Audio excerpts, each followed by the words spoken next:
Paso la palabra a María Ángeles Soros. Bueno, yo, como diputada autonómica, si me permitís, centraré mi reflexión, porque en realidad es una reflexión en el decreto de educación y en el de sanidad, sobre todo en lo que afecta a Aragón.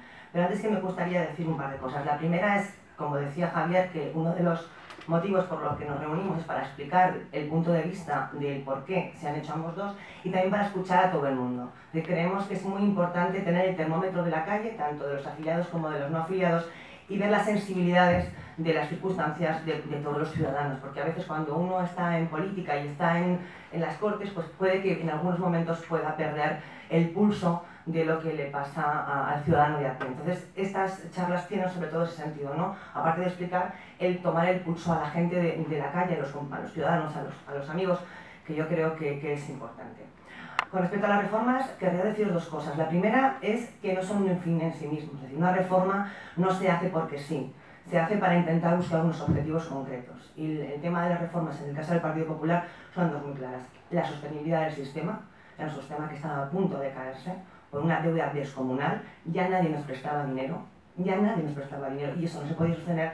Y en un segundo lugar, para volver a crear empleo, que al final es la mejor política social. Es decir, una persona se siente útil, se siente bien, se siente desarrollada y útil para la sociedad cuando tiene empleo. Tenemos una situación mucho más difícil que la de hace 8 años, que cuando entramos en el año 96, en el año 2000, pero se están tomando las riendas para poderlo hacer. Porque la alternativa a no reformar no era quedarnos como estamos, la alternativa a no reformar era que el estado del bienestar se viniese abajo. Por eso he tomado muchas de las decisiones. Algunas sí que han sido decisiones complicadas de llevar, pero otras son por pleno convencimiento.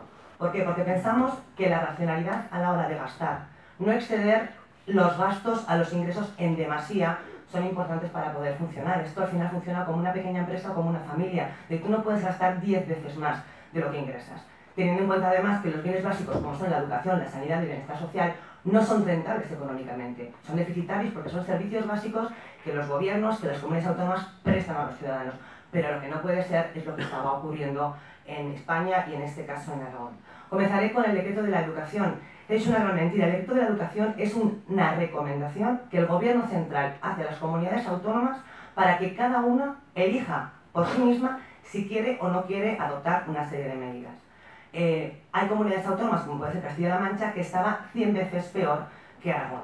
En Aragón, además, empezaron a tomar medidas desde el minuto cero, es decir, desde que Luisa Fernanda Rudí entró en el gobierno de Aragón, tenía muy claro que había que racionalizar el gasto y que había que ser mucho más sensatos a la hora de distribuir, porque si no, esto no tenía mucho sentido.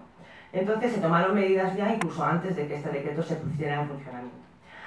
Me gustaría aclarar 3 mentiras que se han dicho mucho, y que al final parece que la mentira, cuando se dice muchas veces, pues termina calando, y no es así. El tema de las ratios de los alumnos.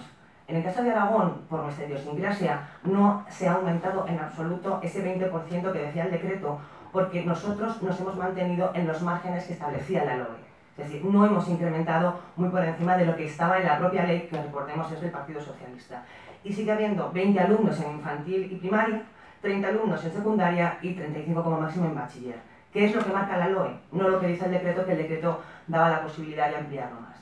También es mentira que hayamos ampliado la jornada laboral de los profesores. Los profesores siguen teniendo 37 horas y media de trabajo.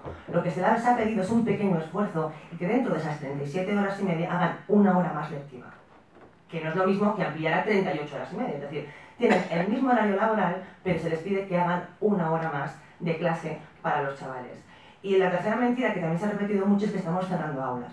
Una de las luchas más importantes de la consejera en todo este proceso es explicar a Madrid, que no conoce tan bien como Aragón, la idiosincrasia que tiene nuestro pueblo con el entorno rural y el de las grandes ciudades. Es que en Aragón hay escuelas que no cumplen esos 5 niños mínimos, y consiguió que no se aplicara ese ítem de los 5 niños mínimos por clase, y en Aragón hay muchas escuelas que siguen abiertas con 3 niños. Y eso es un logro que tuvo la señora Serrat en el Consejo Interterritorial que hacen con respecto a la educación. Les dijo que Aragón no es como Madrid o no es como otras comunidades muy pobladas y tenemos una idiosincrasia muy particular. También querría hablaros muy rápidamente con el tema de las becas. Las becas para comedor y para libros eran lineales, es decir, todo el mundo recibía una ayuda, una subvención. Muchos padres, en vez de pagar los 102 euros, por ejemplo, que se pagan de comedor, pagaban 75 porque de manera lineal, independientemente de la renta y de las circunstancias familiares y económicas, recibían ese 20% de subvención. Lo que se ha hecho es aplicar las becas tanto de comedor como de libros según la renta y las circunstancias familiares. ¿Y eso qué ha posibilitado? Pues que vaya a haber muchos más alumnos, unos 10.000 se calcula, que puedan tener el 100% de subvención en becas de comedor o de libros, y algunos otros el 50%, cosa que hasta ahora cubría muchos menos, y creo que es mucho más justo. Al final, la progresividad según tus circunstancias económicas y familiares debe de primar a lo del café para todos. Lo que sí hay que terminar aquí es el café para todos. Es decir, no todo el mundo es subvencionable, no todo el mundo, iba a decir chupado de la borra, suena fatal, no